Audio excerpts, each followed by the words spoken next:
But what does that have to do with anything? I'm just saying, if he was with like 17, 18-year-olds at 21, 22, that's not that bad. It's still illegal, but I get what you're saying. Go on, fire up that ignition remix, Razi. I know you want to. If that's what you want. Usually I don't do this, but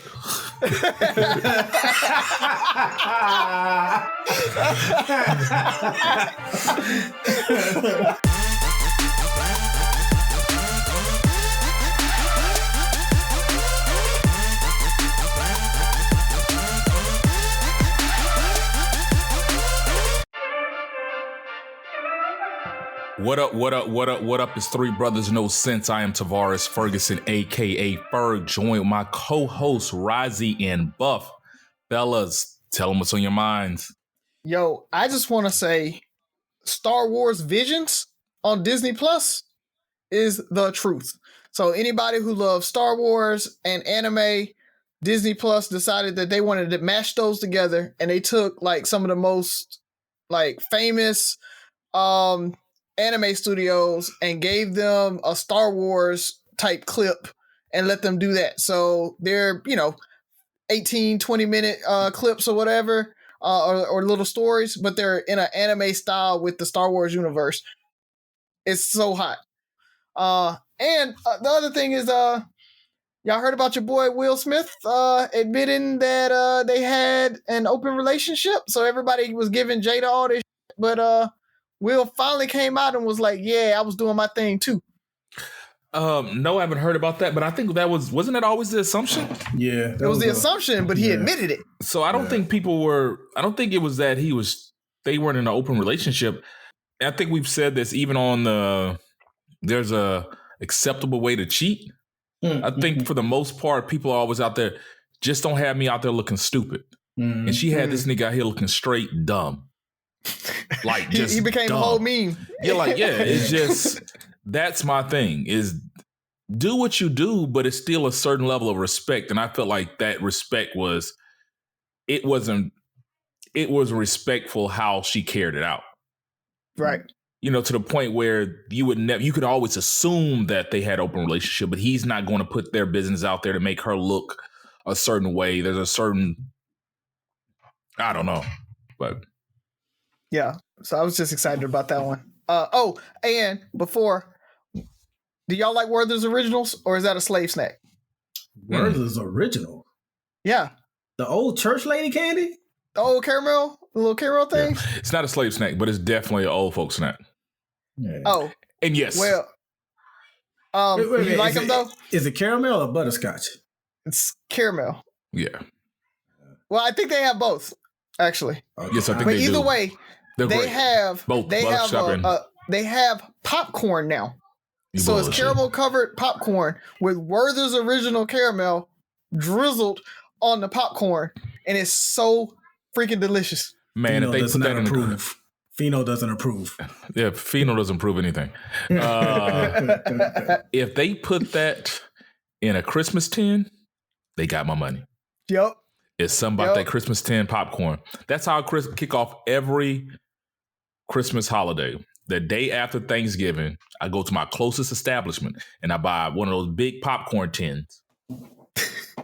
I'm not big on traditions or something like that. Yeah. And those Christmas butter cookies if I can find them. Yeah. Or you could always order popcorn from the Bros because it feels like every chapter of the Bros are selling popcorn at this point. I don't want that bullshit. Unless they're selling. And the popcorn is great. Don't get me twisted because we'll probably do it again. But it's something about that Christmas tin. That $5.99 from Walmart. Yeah. I'm just saying.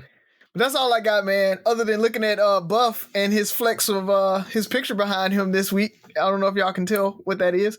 What is that, Buff? What is that? It's just a picture, like you said, Razi. Yeah. That's all it is. Of you and my president. You live in presidential, huh? That is me and then Senator Barack Obama, who later became President Obama. But yeah, he was cool about that picture. You call him B? Is that how you do? Nah. Y'all on first name basis? Nah, but it was cool when he like started recognizing me even as like president. Because like when he was there, I was in uniform. And then he came up one time and I had upgraded to wearing suits at work. He was like, "Hey man, you look good in a suit." I was like, "Oh, I didn't think you would remember me." That's cool. It's cool. I got two things. Maybe because you were just buff. He just realized it's like. So, one, I'm going to introduce a new segment for the month of October, where I am going to tell you, because I've told these stories to people, and the overwhelming majority have told me that I have overreacted or that I could have handled it better. And I take that to heart because I've worked on my temper over the years. And so these 4 stories, I think I acted reasonable, but I'm going to present it to you guys and you let me know how you think. This first story is very short. The other 3 will be a little bit longer than it. This first one, though, is I'm at work one day, and we all have been on elevators before, and some elevators have buttons just on one side, and some elevators have buttons on both sides. So, no matter which side you're on, you can press your own button. Our elevators at the Capitol have buttons on both sides. Okay, so I'm on the elevator. Now I forgot who it was. I guess it was a staffer or something. He gets on and he says, 3, please. And I said, "Oh, you got buttons over there too." Now, that's the story in its entirety. But a couple people have told me, "Oh man, you could have just pressed the button for the man or whatever." You know what I mean? Like, what's the harm in that? I just felt like he was trying to sun me or something. I don't know, but I just felt like now if his hands were full, or if I was on the elevator and the buttons are on one side and I happen to be on that side, I have pressed the button for people because, it just makes more sense than having them reach all over there and stuff. But I thought that was reasonable. Like, hey, you got your own damn buttons over there. So what say you? I'm with you. I think you did right. My man. What's the meme? Now I need a little more detail. Did he go? Did he go to the back of the email? I mean, the email, the back of the elevator, like he was anticipating, like this is what you're supposed to do, or was it just you and him, and he's kind of like you were by the buttons, and he was all on one side, and his. And you know what? I know I said his hands wasn't full. I want to say he had because we do have people that travel and they come straight to work from a trip because we got Union Station like a few blocks away from the building. I want to say he had like a suitcase, but it's not like he was carrying it. It was like one of them roller joints. So all you got to do is sit it there and press your own button. So was he in the back of the elevator? No. He was standing pretty much right next to me, but on the other side. Yeah. With his own buttons. Yeah. And he had the same distance from the buttons that I had. You know what I'm saying? The jury's still out for you, Ferg? No, he can press his own button. So that's a little segment. I got more stories for the rest of the month. So is that a rule? Like if you're the same distance, so can people ask you to press a button? Is there? Yeah, I've had people. Would you mind pressing? And like I say, if you got if both of your hands are like literally full. Okay, and you say, "Hey, would you mind pressing 3 for me?" I don't have any problem with that. But his approach was all wrong. Like, you don't just get on the elevator and say 3. Like, so maybe he thought you were the elevator captain. Okay, what he thought? Even if he thought that, I helped him out. So, but other than that, man, Razi, your state, me and Ferg's former state, I see your governor is proposing to spend $400 million of the COVID money on building new prisons and renovating some of the ones that are existing. How you feel about that, bro? I got on Ferg last week about their border, so now I'm on you. Alabama misappropriating funds isn't new. So let's not act like, that's surprising that they're doing that. But I will tell you, truthfully, we do need new prisons here in Alabama. The federal government has came in and basically said that Alabama prisons are not up to humanitarian standards. You guys so we have to either renovate or build. Yeah. Like the Justice Department is like, look, y'all got to build new stuff or y'all gonna have to release them.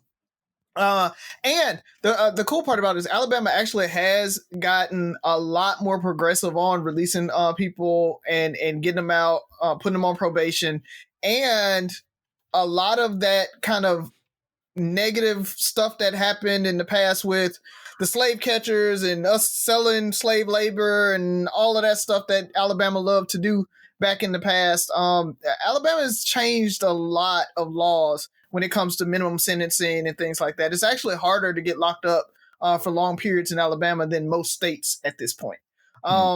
So I think they're on the right trajectory. It's a bad look, but at the same time, I think it's needed. We got to make sure that, you know, the prisons that we do have make sense, because we've already addressed the laws to make sure that we're not just putting people in prisons for no reason anymore.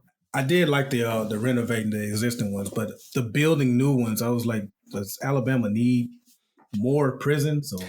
It's not more. They shut down 2 because they were so bad that it costs more to renovate them than to build new ones. So they're building new ones to replace the ones that they didn't make sense to renovate. Okay. All right. Yep. All right. Luckily, I went to a whole day retreat to talk about that. So shout out to ALI. What you got, Ferg?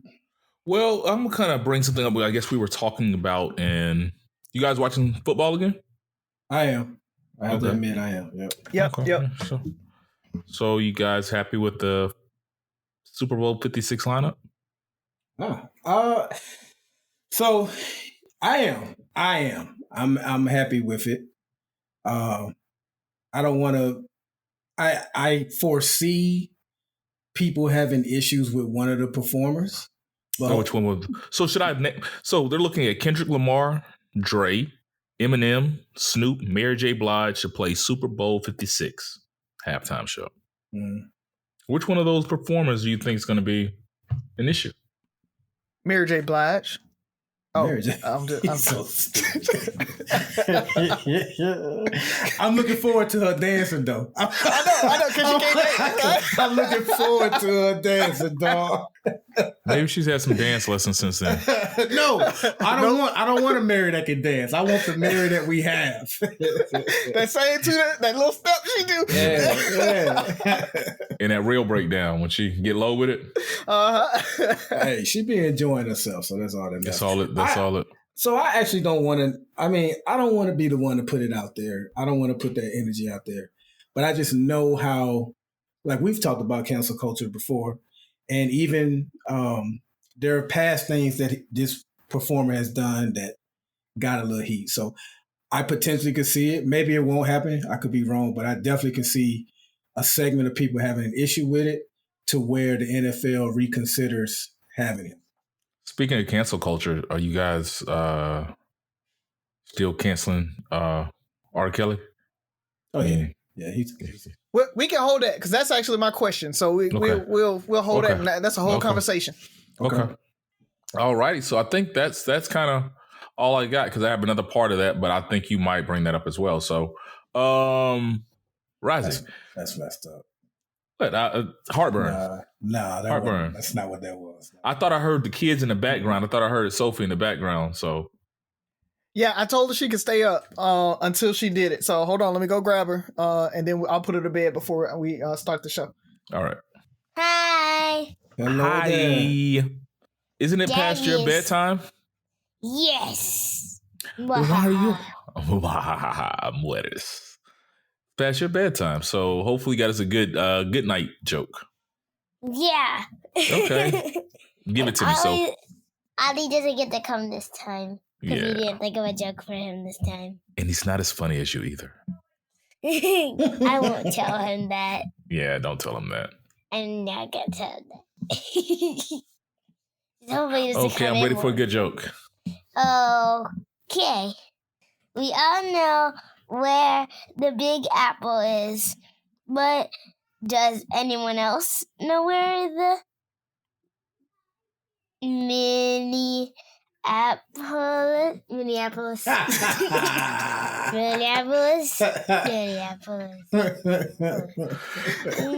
She could hardly get it out.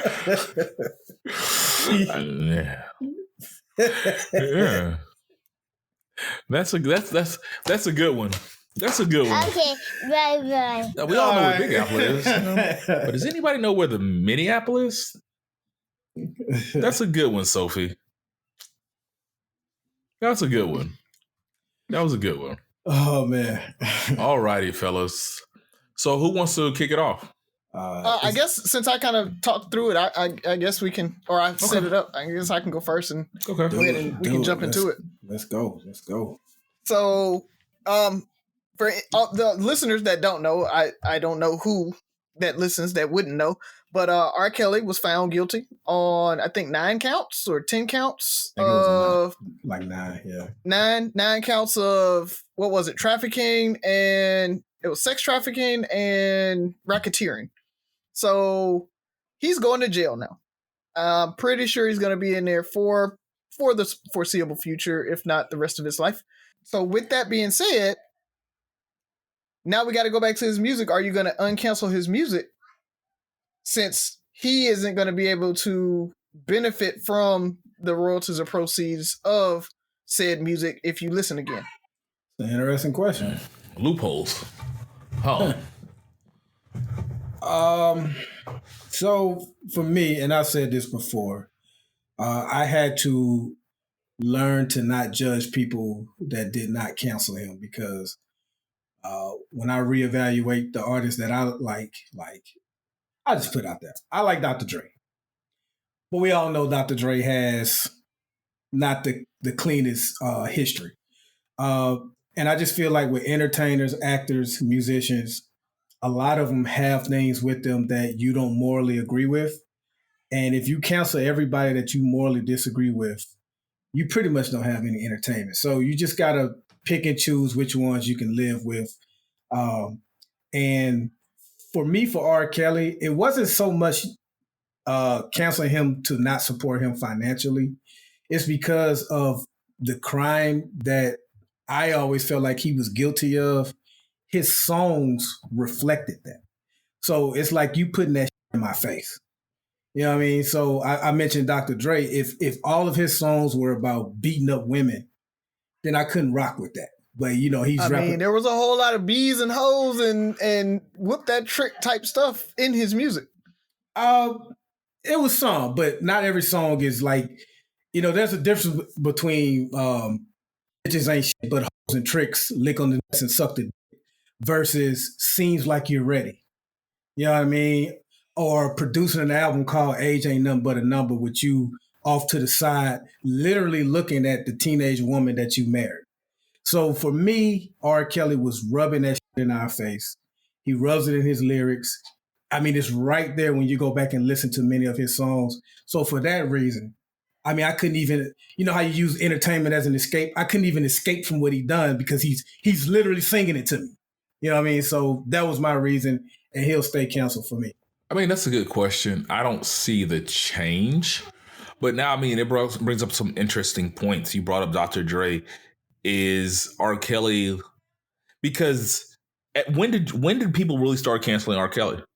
That some tape, of them, yeah. when the tape came out.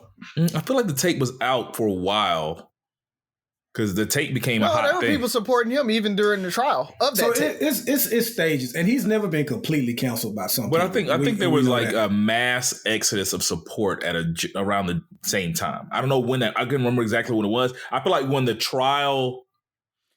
It was when the first one came out, and then he got caught with the details came out, and when he got caught with like the girl who had just turned 18 or whatever, and she was in the house, and that like story broke. That's when everybody kind of started, I guess, believing all the rumors, and you had that mass kind of cancel. In my mind, if I'm playing it out right, I remember it was like everybody knew about Aaliyah, so that should have been, he could have been canceled in the 90s, right? He could, but I mean, you got so many. You got your Elvises of the world and your Johnny Cashes of the world. It's like, it's one of those things. But that's what I'm saying. When did it become unacceptable? Like at what point? Because it was Aaliyah. We all knew about that. That was kind of the rumor. Rumor then became the thing. Then it was the sex tape. And I think people even kind of had it like, well, she kind of lied about her age and stuff like that. It was so many instances to the point where, like, we in our community as men, like, we make excuses for things that are kind of acceptable norms. I guess that's the word to use it. You know, we know plenty of people who were younger, underage, messing with overage men. Right. So it wasn't that. So I'm trying to figure out when it happened and why R. Kelly. Was it because the media made it bigger and are our morals guided by media? Like, we knew the dude was messing with younger chicks, but when media took hold of it. So for me, it's kind of like what Razi said. Because this wasn't the first time he's been tried, but about 10 years ago or so, he was tried, and like the details came out, like the police reports and the actual witness and descriptions and stuff like that. I knew about Aaliyah, but it's kind of like you said. For me, it took my evolution. Like, some of the stuff I didn't believe, or it was still kind of like a rumor, and then some of the stuff I did believe, what you call it, acceptable norm, I kind of excused it. Like, some of these girls do be out here acting fast, and as I've grown and gotten older, it's like, can't be blaming young teenage girls for being fast, which a term I hate now. So for me personally, it was just my own evolution of getting more and more mature and understanding what was going on. But I think it's like it's happened in different phases. Like, it started with the Aaliyah rumors for some people. Then the tape came out, more people canceled them. Then the details of that last trial about 10 years ago came out, more people canceled them.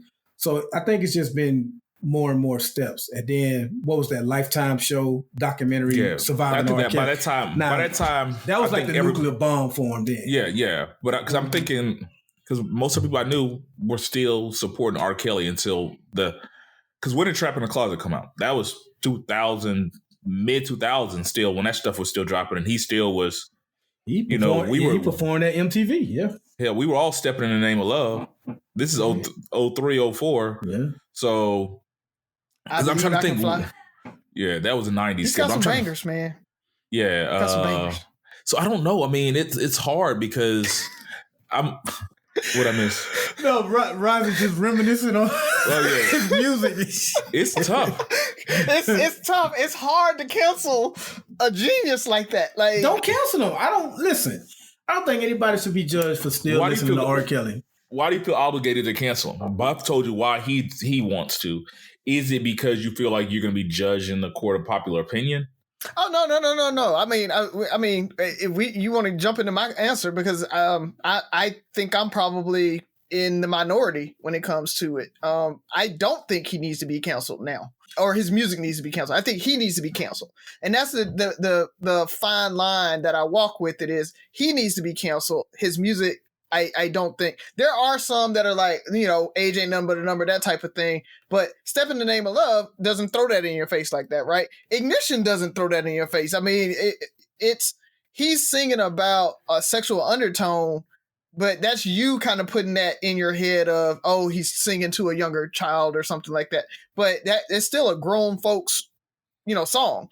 And so what I look at is, you got to think about how many other people get royalties off of that music when you play it. So, we had this whole conversation about canceling the Cosby Show or whatever. That was gonna be my thing. And we were like, no, because of all the blah blah blah blah blah or whatever. We want to cancel Cosby, and I'm kind of on that same boat. I canceled R. Kelly because his stardom and the money that came from all these record sales and everything else is what allowed him to be like this.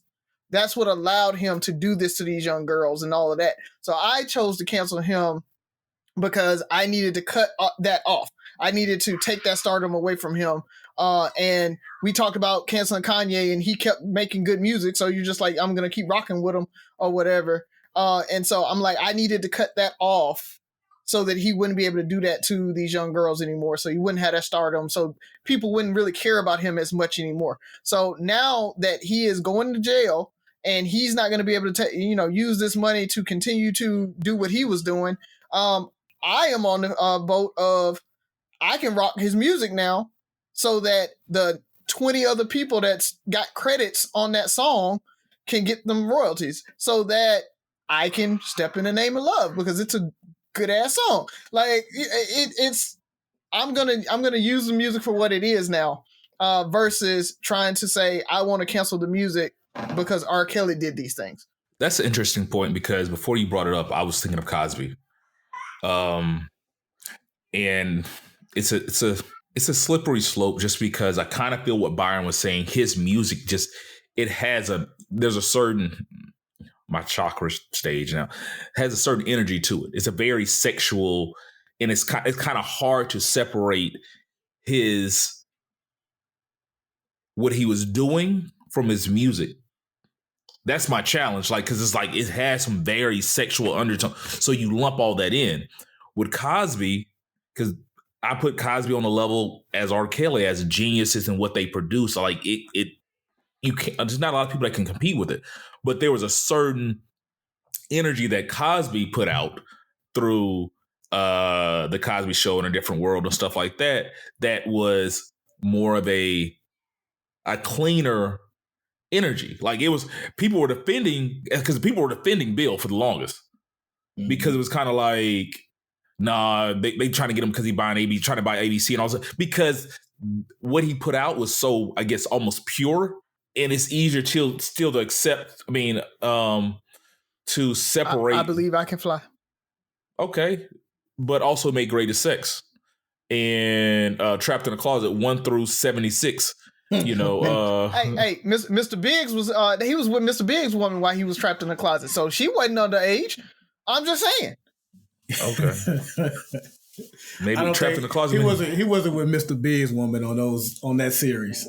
Yeah, so my thing is, I don't know, man. I'm gonna have to really think about that because I do like his music. I was thinking about that the other day. Is like, man, Step in the Name of Love. There was some bangers, but at this point, am I holding myself hostage because?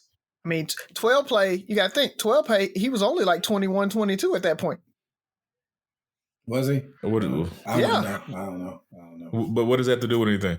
I'm just saying, if he was with like 17, 18-year-olds at 21, 22, that's not that bad. It's still illegal, but I get what you're saying.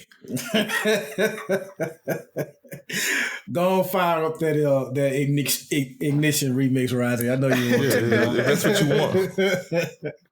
Usually I don't do this, but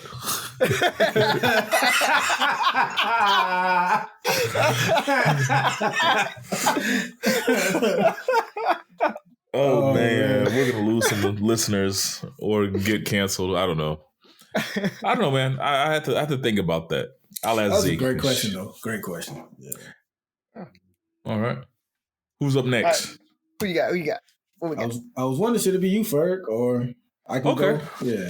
I can go. So the conversation last week got me really thinking with my question. And when we kind of got to the talking about sharing, and it really made me think about, are we, what other things are we being taught that just, they're so cliche and we just go with them because it seems like the right thing to do. It seems like what we were taught, your parents were taught it, my parents were taught it, their parents, like it's just this generational thing. And I had a very interesting conversation with my one of my cousins earlier this week. And she was just talking about the cliche, and you guys can finish it for me. If you don't have anything to say, you don't have anything nice to say, don't say anything at all. Yeah. Exactly. So it made me think about that because we went on to talk deeper about it. And the reason she brought it up was about when you get to a certain point where you're talking, you just shut down. Like, I'm gonna shut down. Like I'm done. I'm shut down. And it made me think about, are those connected? So when we're thinking about, if you don't have anything to say, I'm gonna keep with this phrase, don't say anything at all. Is that really, what is that really teaching us? To be nice. To watch our words. I think it's mostly for, so there's a difference between being honest and keeping it real versus just offering your unsolicited opinion. Mm-hmm. And I think that can be geared towards that, like giving an unsolicited opinion. But I think people also use it for someone ask you something, then you either just say something nice or, like you say, don't say anything at all. But those are the two ways it's normally used. I get that. What about you, Razi? I'm gonna do a follow up. Yeah, but what it's teaching us is how to not be able to communicate effectively. That's what it's teaching us. But it really is. It's one of those things, just like we talked about with Sharon. It's a simple rule that you teach kids so that they learn how to watch their self, how not to be mean, how to kind of, watch their wording. And then what's supposed to happen that usually doesn't is, as they get older, we're supposed to start adding the nuance of, okay, here's how you give effective communicate or effective feedback. Here's how you give negative feedback in a positive way. And that most adults can't do it. So, it's going to be hard for the adult to teach the child to do it. But that's what's supposed to happen as the children get older. Because it was instilled in them. So, I mean, that's what I took from it after thinking on that deeper is, how many times have you heard this situation? Have you talked to them? Well, I've got nothing to say to them. Because because if I talk to Byron, I'm going to go off on him. You know why? Because you haven't learned how to effectively communicate. And so your solution that you learned when you were in first grade was, if you don't got nothing nice to say, don't say nothing at all. Rather than, as an adult, we're both 40 years old. I should be able to communicate with Byron effectively and cordially and get my point across and accept his point as well. And we can figure out how to go from there. And I think that's kind of where we get that, is where people shut down. Like, there's so many people that when they argue, all they know how to do is shut down. Mm. And I think it's just it's coming from that. Well, you know what? I'm just not going to say anything at all, because I'm going to retreat into myself, because if I do, I'm going to snap. I'm going to go here rather than learning, hey, don't just give in or suppress these emotions. Learn how to effectively communicate your points and your ideas, because in the long run, it's going to help you more than just suppressing. That's how I took that. So, Byron, I feel like you have something to say. So I feel like you got to push back. I don't know if that comes from telling kids, if you don't have anything nice to say, don't say anything at all. I think that, like you're talking about people just shutting down during any type of dialogue or disagreement. I don't know how I feel about that, because, I saw a post a few days ago that called shutting down toxic and I think immature, something like that. And you know me, man, it's kind of a case by case thing, because sometimes the best thing to do probably is to shut down, because if you do talk at that moment or say anything, you're going to go to a place that you probably don't want to go. And I just think that maybe sometimes it is okay to shut down and just say, you know what, I don't want to talk right now. We talk later. Yeah. You know what I mean? Because I don't think you should be forced to have, if you don't feel like talking about it, another person to respect that. I don't believe in there's any absolute. So I don't think that is like the only cause for that. Yeah. But I feel like there's something ingrained in us that teach. Yeah, just like where we law. Okay, you know what? I'm just not gonna say anything to Byron, because if I know, because you were taught that I can't. If I can't, I'm a nice person.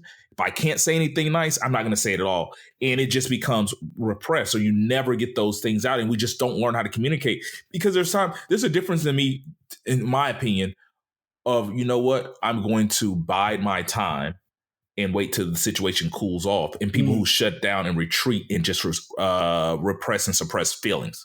And to me, I think there's bring it back up. Yeah. Because I don't know how to communicate. I'm just going to shut down, because I know if I talk to my auntie, then I'm a snap. Because if she say one thing to me, I know what I'm going, because we don't know how to. So I'm just not going to say anything at all. You know what? I'm just not going to say anything. And rather than, you know what, we can have this conversation later, because the reason I have to shut down is probably because you haven't learned how to communicate either. So if we both can communicate, there's really no reason to really ever have to shut down, right? Like, if we both can learn how to effectively communicate and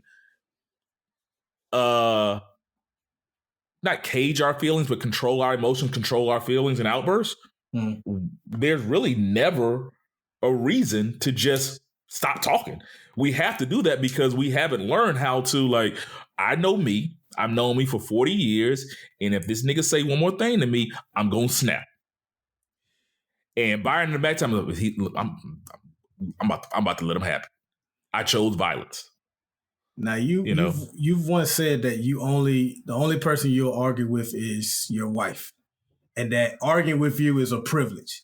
So, do you not necessarily shut down with other people, or do you just, once you feel like it's rising to an argument, do you just say, you know what, forget it? Like, could that be considered shutting down or what?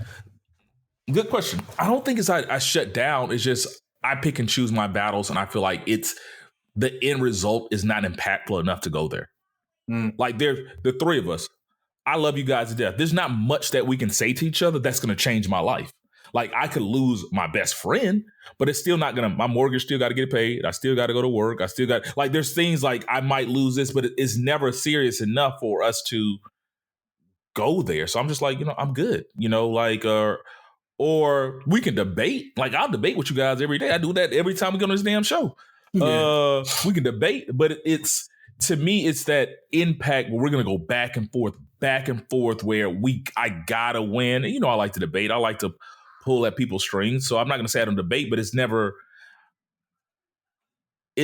all the way where I'm so bought in that this is going to change my life. Like, I have conversations with Z because these are life-altering decisions and life-altering conversations we're having. We might debate if we want to go to Cabo or we want to go to Paris. That's our big debate. Like, man, y'all always want to go to Cabo. Like, that could be a debate. Either I can not go to either one, or I can decide to go to Cabo on my own. It doesn't matter. And I might be in my feelings with you for a while. I'm not saying I'm perfect. I'm still trying to learn how to do this. But that's a good question. I don't think it should be shutting down. It's just, it's not worth it. Yeah. Gotcha.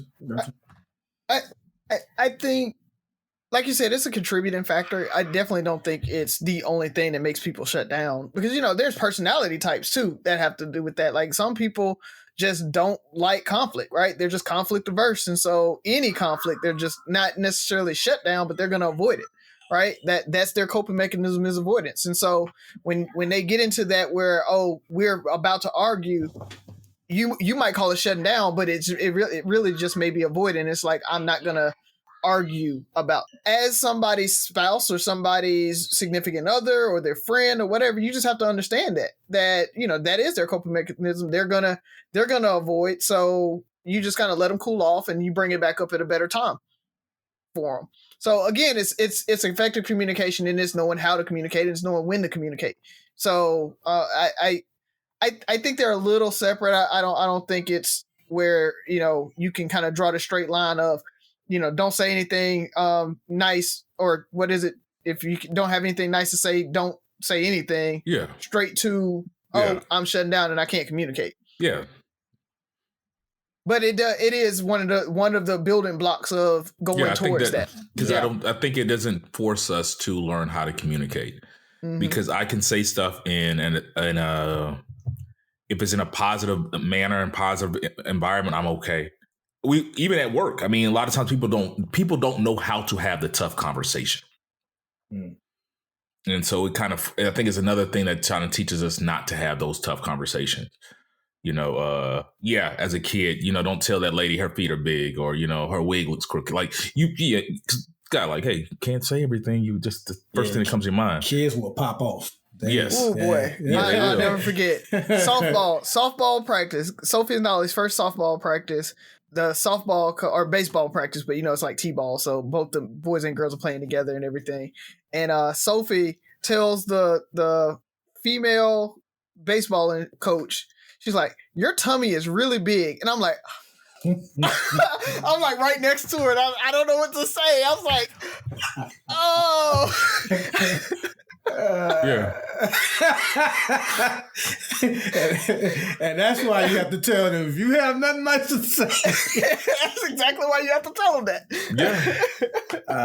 Man. Yeah. I mean, I think it's a necessary evil, but I think it's those things that we take it and we don't learn the next step, the nuances of it. Like, We learn that we're forced to share and think we have to share everything.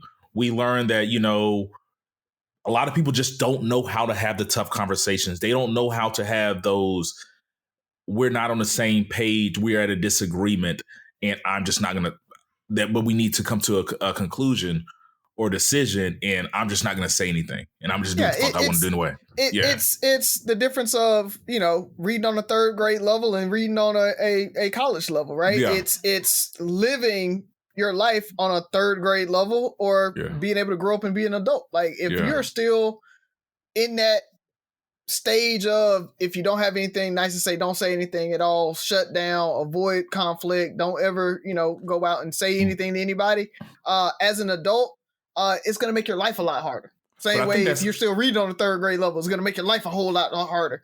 But I think a lot of people are in that way and they just don't realize it. I think they think that's the norm. So it's not, you can't even fault them for having in that part of their emotional intelligence still haven't matured, or that hasn't matured, because it's acceptable. We can all agree that if you don't have anything nice to say, don't say anything at all. So it's the move on to the next, the next lesson.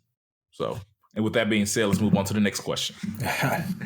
So my question is probably going to be short, man, but we started off talking about music, I guess kind of in a bad way, but I want to lighten it up a little bit and ask you guys this, because our generation is the first generation, in my opinion, that we are adults that enjoy rap music. We grew up with it.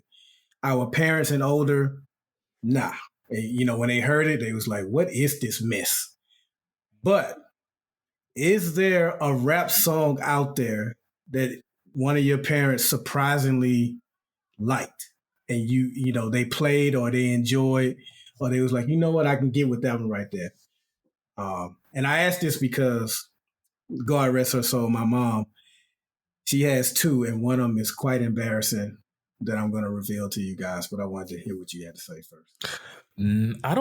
I've never heard my mom listen to rap, but I feel like I know Greg was a Tupac fan.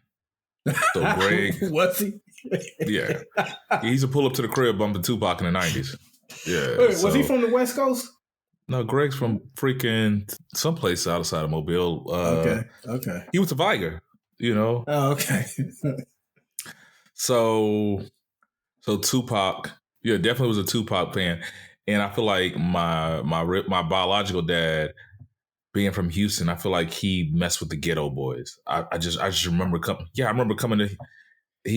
to Houston and him playing like the Ghetto Boys and all that stuff. I can see that though. I can't see that. This is the late 80s, early 90s. That whole thing. Kenny, my stepdad, one of the first CDs I ever seen him buy was DJ Quick. It's just like Compton. But I knew all the words to Compton, forward and backwards, and Tonight. That was my thing. He might have had the single. Oh, man. But nothing recently. But I just remember growing up listening to, hearing that kind of stuff. So what about you, Razi? So my mom's totally different, right? Like I don't think there's a rap song that my mom's on. My mom's like, if it ain't gospel, she ain't listening to it. So like she like turn the radio station. She listens to AM. She listens to AM radio. Yeah, maybe some gospel rap. I put some Lecrae on or something. Maybe she'll get into it, but she couldn't even really get into like gospel rap. That's how like anti-rap she was. Well, that's secular.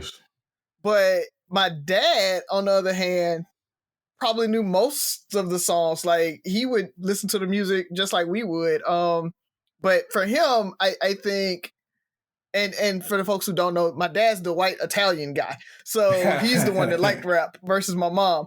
And like Run DMC, my dad loved Run DMC.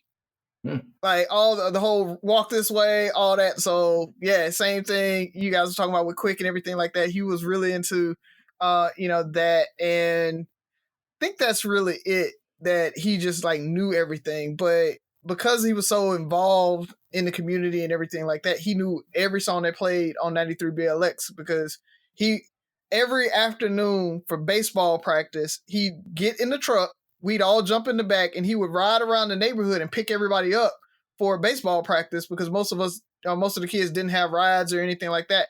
And he would just like crank up 93 BLX and it'd be bumping the entire way, all the way to baseball practice so that we could hear it on the back of the truck. So he knew every song that came out. I don't know if he liked it or not, but I feel like he kind of liked it. That was on. He know all the songs that went on straight 8 and 8. Nothing outside of that. Yeah. Byron, don't tell me Hazel is a 8-ball MJG fan, bro. No. I said no. She loves Space Age Pimpin'. You know what? Close though. The two songs, and I think there were several songs that she liked, but the two songs that stand out to me, one I completely understand. UGK's One Day. And it has that the chorus. So she definitely liked that. But the one that I wanted to tell her, can you please not let me know that you like that song? It was Tupac's How Do You Want It? Maybe she didn't. I don't want to know that. No, I gotta share. I just saw a video. There's a TikTok out where grandma is like talking about how like when Earl come over, he be making her quiver like that. I was like, wow. I'm gonna send it to y'all. But Byron, so you got to remember though, because when we were so young, and our kids are looking at it the same way, is How Do You Want It came out with 95? Yeah, we were in 9th grade. All eyes on me. 95. Hazel was born, what, 60, 61? Yeah, 60. 60. So she was 35 years old, bro. In our mind at the time, she's ancient, right? Mm-hmm. Like when my mom and Kenny broke up and my mom started dating, in my mind, like, you old, your life is over. Your best years are behind you. Like, you need to move on with life. You had your chance. She might have been 35, 36. Not the song a son wants to hear that his mom. But it could have been worse though. It could have been like some 2 Live Crew type. But think about how old Razi, think about the stuff that Allison listens to and Haley likes.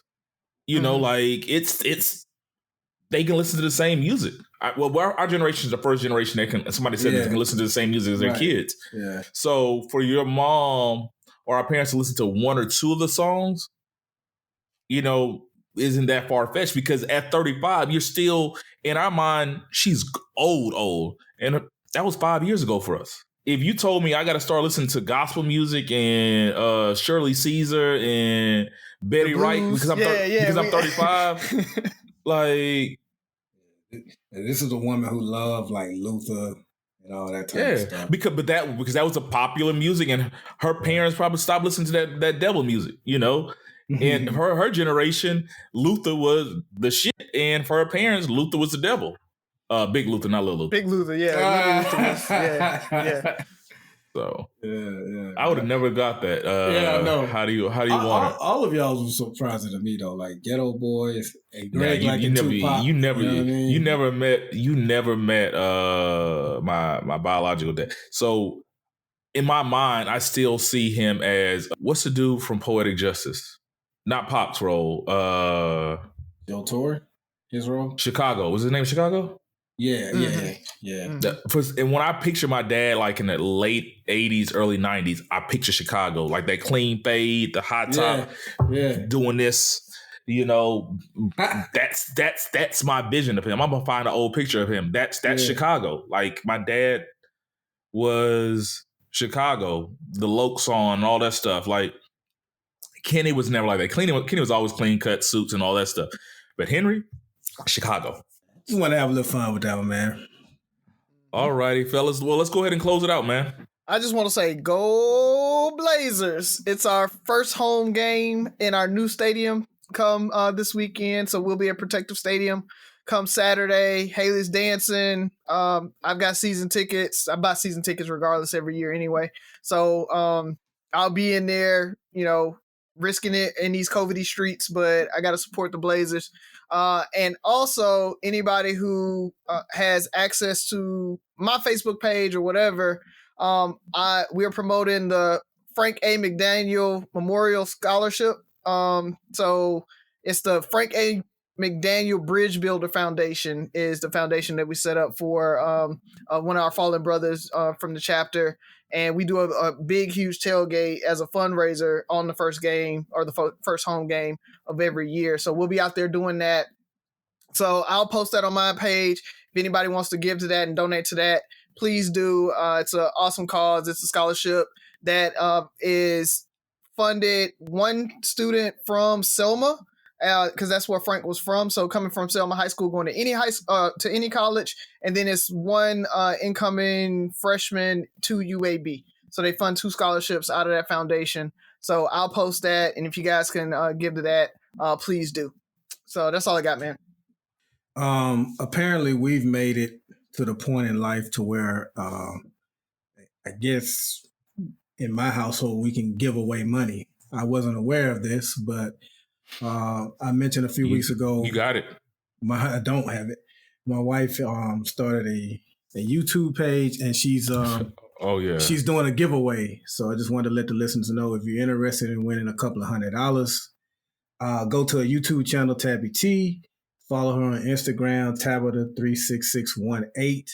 And the rules, she has the rules on there if you don't remember these rules that I'm giving you. But you got to subscribe to her channel, follow her on Instagram, and then comment your Instagram on her Fashion Nova Snatch video.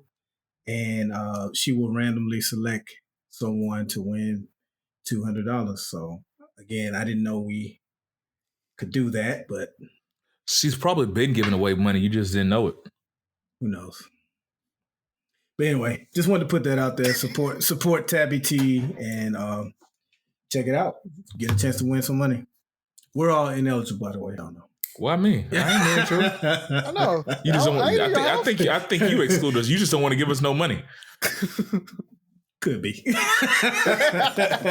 gonna hit tab up.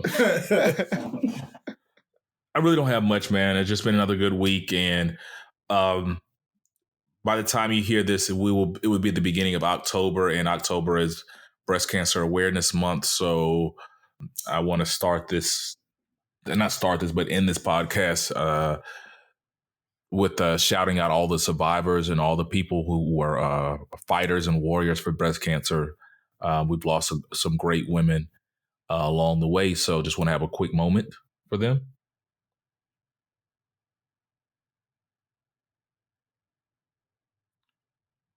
All right. So, and to the family members, I know that those women are still with you. We will honor them this month. And so just always want to go into October, especially with my new company. It highlights, we've been talking about it all week and how big it is. So once again, Breast Cancer Awareness Month. Ladies, go get tested. Keep getting tested. So 3 Brothers No Sense. Listen, like, share, subscribe, and comment. Most importantly, listen again. Talk to you next week.